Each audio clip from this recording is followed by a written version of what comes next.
Около 60 спортсменов собрали в Сыктывдинском районе чемпионат и первенство Республики Коми по конному спорту. Соревнования проходили в Выльгарте на базе детско-юношеской конно-спортивной школы. За звание лучшего боролись всадники из Ухты, Кирова, Сосногорска, Архангельской области и Сыктывкара. Евгений Ракин болел за наших. Маршрут с 10 препятствиями высотой до 130 сантиметров необходимо было пройти на скорость и без ошибок. Удавалось это далеко не каждому всаднику. Лошади или задевали барьер при прыжке, или вовсе не желали перепрыгивать планку, обходили ее стороной или просто останавливались. Спортсмены тоже ошибались, не могли удержаться в седле. Я сегодня выполнял на первый разряд, но упал, к сожалению.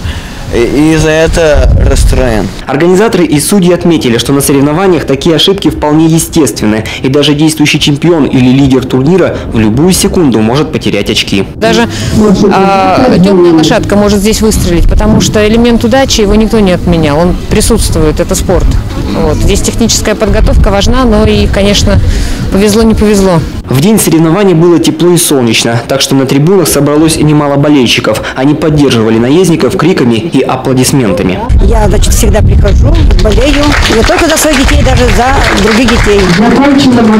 Я очень довольна и очень благодарна директору этого конного спорта. Очень благодарна тренерам, замечательным нашим тренерам, что детей, вывели спортсмены.